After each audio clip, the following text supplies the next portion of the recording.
Ibrani pasal 10 ayat 19 sampai 25, demikianlah firman Tuhan. Jadi saudara-saudara, oleh darah Yesus kita sekarang penuh keberanian dapat masuk ke dalam tempat kudus, karena Ia telah membuka jalan yang baru dan yang hidup bagi kita melalui tabir, yaitu dirinya sendiri. Dan kita mempunyai seorang imam besar sebagai kepala rumah Allah. Karena itu marilah kita menghadap Allah dengan hati yang tulus, ikhlas, dan keyakinan iman yang teguh. Oleh karena hati kita telah dibersihkan dari hati nurani yang jahat, dan tubuh kita telah dibasuh dengan air yang murni. Marilah kita teguh berpegang pada pengakuan iman kita, sebab Ia yang menjanjikannya setia. Dan marilah kita saling memperhatikan, supaya kita saling mendorong dalam kasih dan dalam pekerjaan baik. Janganlah kita menjauhkan diri dari pertemuan-pertemuan ibadah kita, seperti dibiasakan oleh beberapa orang, tetapi marilah kita saling menasehati dan semakin giat melakukannya menjelang hari Tuhan yang mendekat. Bapak Ibu sidang jemaat Tuhan, demikianlah firman Tuhan yang sudah kita baca. Ini berbicara tentang ibadah. Dan saya memberikan satu judul perenungan kita hari ini, komunitas peribadatan atau membangun komunitas ibadah. Lebih tepat komunitas iman, begitu ya. Dan konteks atau pengertian ibadah yang saya maksudkan pada pagi ini berbeda dengan pengertian ibadah secara umum yang kita kenal. Kalau menurut Kamus Besar Bahasa Indonesia itu ibadah itu segala sesuatu yang kita lakukan dalam aktivitas kehidupan kita yang ditujukan atau orientasinya untuk memuliakan Allah. Allah itu universal ya. Orang di luar Kristus juga beribadah kepada Allah melalui perbuatan baik, melalui misalnya pekerjaannya, perbuatan amal dan sebagainya. Itu adalah bagian dari ibadah. Menjaga kebersihan juga ibadah. Tetapi dalam pengertian yang lebih spesifik, lebih sempit lagi, secara khusus dalam konteks ini, ayat 25 yang dikatakan dalam ibadah ini adalah pertemuan-pertemuan kita dengan sesama dan dengan Tuhan. Itu yang dimaksudkan dengan ibadah. Dan ini harus kita bangun menjadi sebuah komunitas. Kalau komunitas kita sudah paham. Itu adalah kumpulan orang-orang yang punya kesamaan. Kumpulan orang-orang atau beberapa orang yang punya konsep atau punya tujuan kepentingan yang sama. Punya latar belakang yang sama. Dan oleh karena itu kita perlu membangun ibadah kita supaya ibadah kita tidak menjadi sesuatu yang membosankan. Sesuatu yang sia-sia. Setiap minggu kita beribadah. Setiap hari Senin sampai Sabtu kita ibadah dalam komunitas atau kategorial ibadah lainnya. Dan itu menjadi sia-sia, membosankan. Karena tidak dibangun dengan konsep yang benar. Dan jangan sampai ibadah kita menjadi sia-sia. Bapak Ibu Saudara dikasih dalam Tuhan Yesus Kristus. Karena banyak orang sekarang ini datang kepada Tuhan dalam beribadah. Tujuannya bukan mencari Allah. Bukan menghampiri hadirat Allah. Tapi ingin membawa begitu banyak persoalan hidupnya. Datang ke ibadah dengan harapan akan dilepaskan, akan dipulihkan. Melepaskan kepenatan setelah bekerja seharian capek lelah, apalagi punya masalah dengan rekan bisnis, rekan sekerja, dengan keluarga, dengan suami, dengan istri, dengan anak. Daripada sumpek di rumah datang ke gereja beribadah. Tidak salah Bapak Ibu Saudara ya. Benar juga. Karena disitulah kita menemukan pemulihan, kelepasan dari setiap persoalan hidup kita. Tapi ibadah yang sebenarnya adalah kita menghampiri hadirat Tuhan. Tinggalkan semua persoalan. Bukan malah membawa. Kita bawa tapi kita tinggalkan ketika kita menghadap hadirat Tuhan. Ibadah itu menemukan hadirat Allah yang sesungguhnya. Jadi objek penyembahan kita dalam ibadah bukan kita, tapi Allah. Itu yang benar. Ibadah yang benar adalah objek penyembahannya adalah Allah sendiri. Karena banyak orang sekarang ini ibadah objeknya adalah dirinya. Oh saya senang ibadah di gereja A. Alat musiknya lengkap. Kayak tadi ya, band ya. Multimedianya bagus. Lagu-lagunya keren. Gak ada lagu-lagu jadul kayak buat webnya. Wah, saya suka ibadah di gereja A, khotbahnya mantap, jemaatnya ramah-ramah, itu kan objeknya kita. Saya senang, bukan Tuhan yang senang. Itu bukan ibadah yang benar. Supaya kita bisa memiliki motivasi ibadah yang benar, harus bangun komunitas dulu.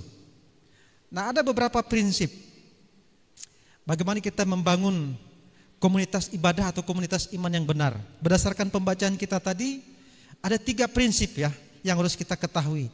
Yang pertama, bahwa komunitas iman atau komunitas ibadah ini adalah komunitas orang yang telah ditebus oleh darah Yesus.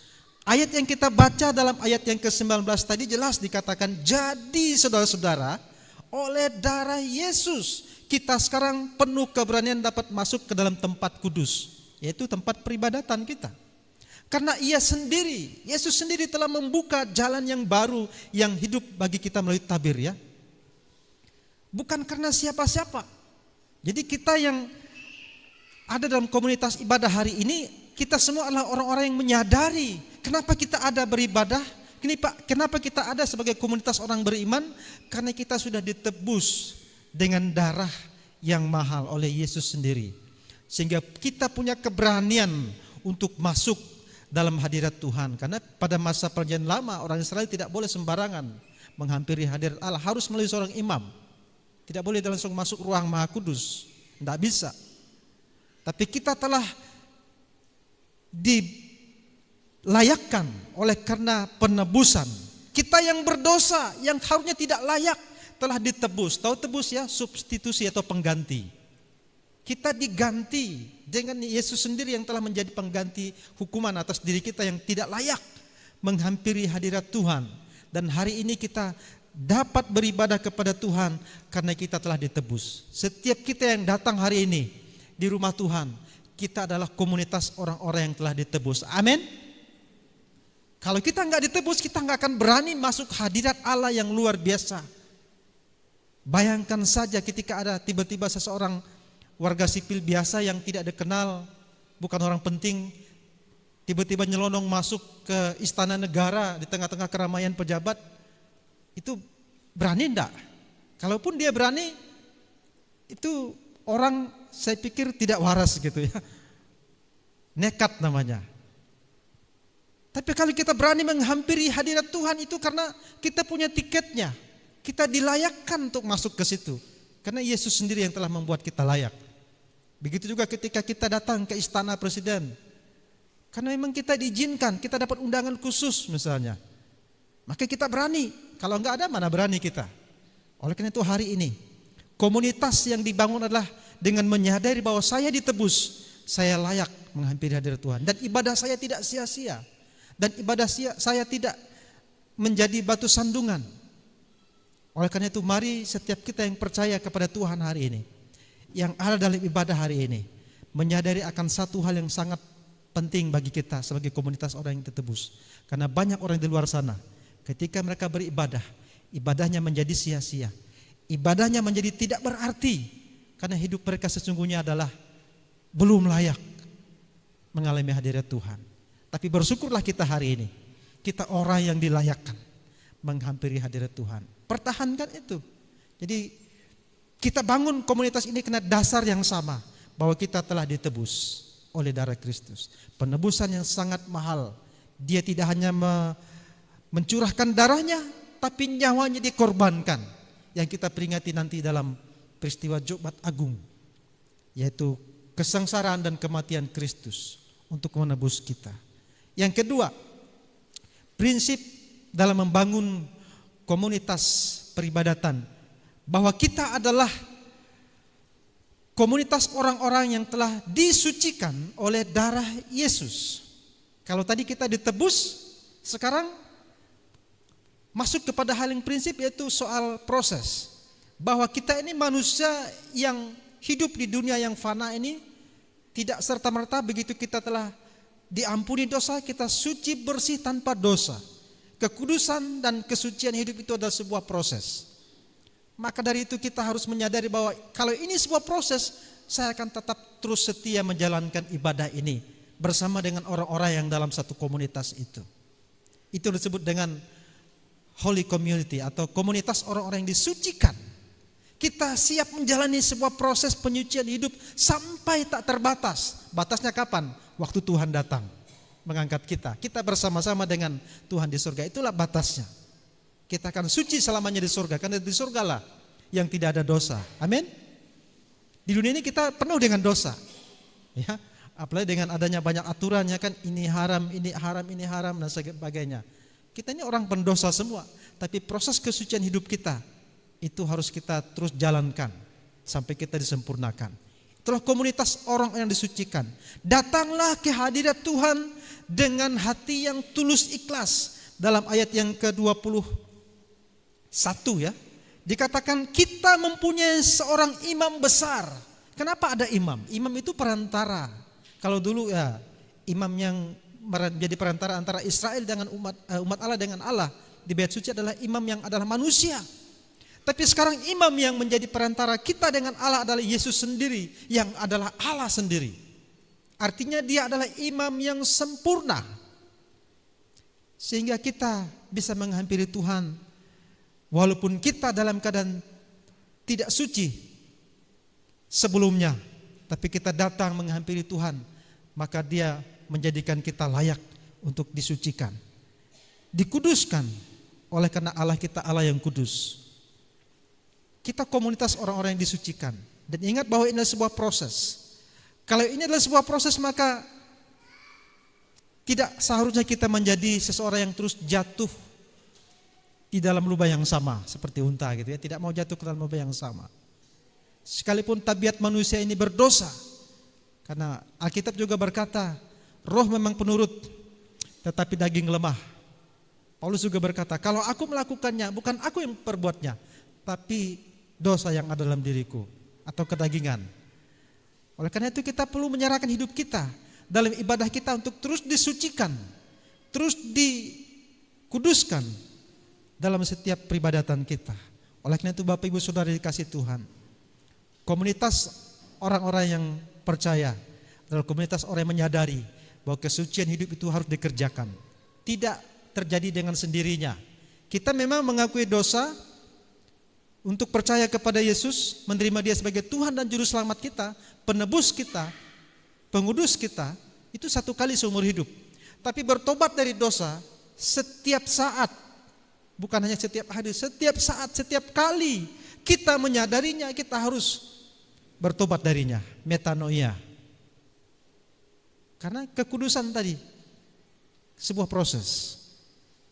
Sebagai komunitas, mari kita mendasarinya dengan prinsip ini.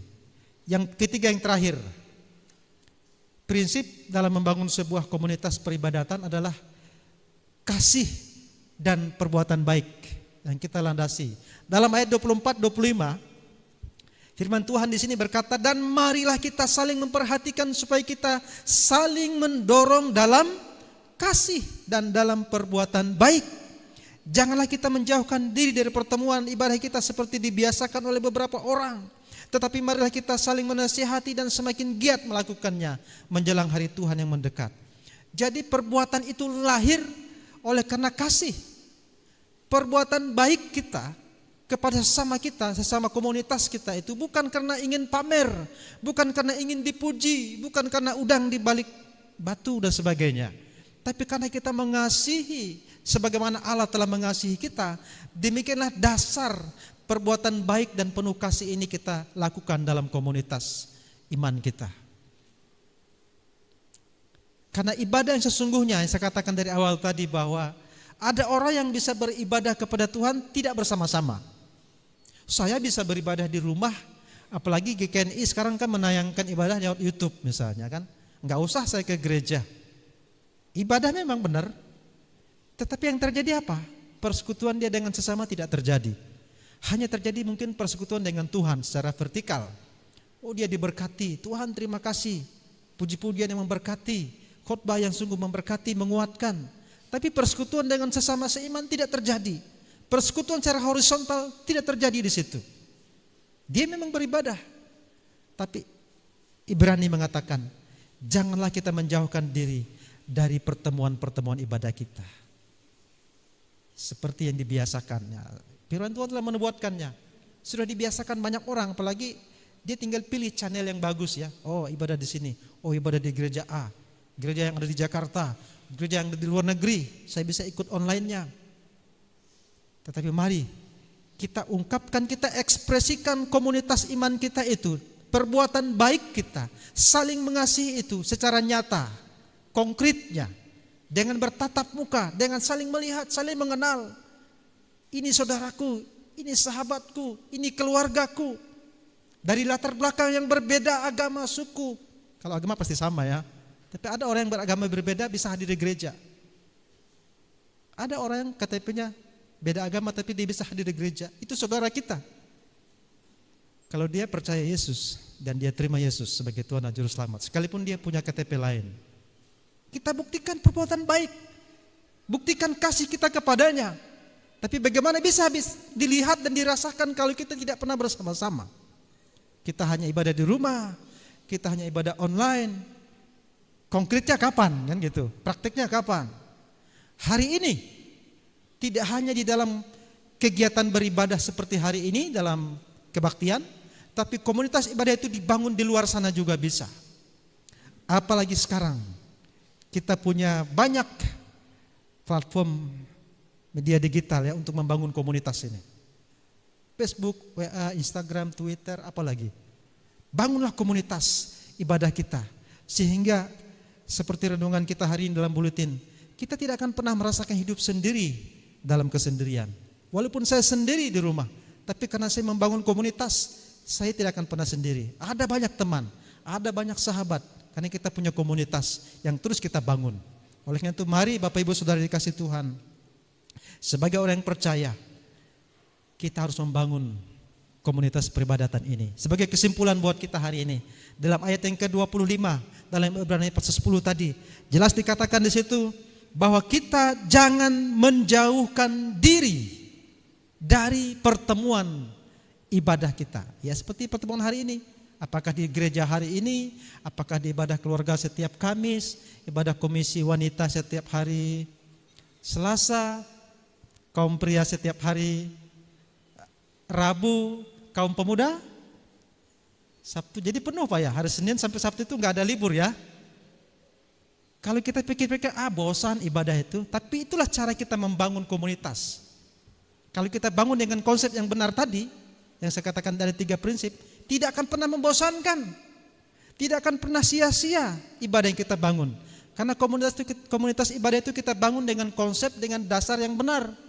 Bukan karena kita, komunitas itu dibangun karena kita sama-sama orang Dayak, karena kita sama-sama orang pegawai misalnya. Bukan begitu. Komunitas ini kita bangun karena kita sama-sama orang miskin misalnya. Kita sama-sama orang kaya, tidak. Komunitas ini dibangun dengan 3 prinsip yang disebutkan tadi. Kita sama-sama orang yang ditebus. Kita sama-sama orang yang disucikan. Dan kita adalah orang-orang yang melakukan perbuatan baik karena mengasihi, bukan karena ingin dipuji. Amin.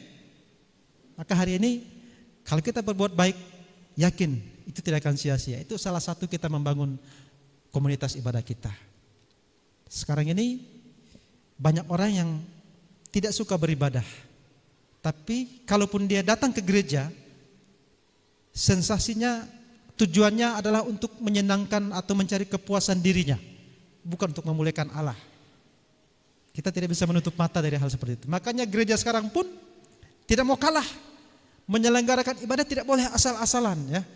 Persiapkanlah lagu-lagu dengan baik, jangan salah-salah nyanyi, sumbang.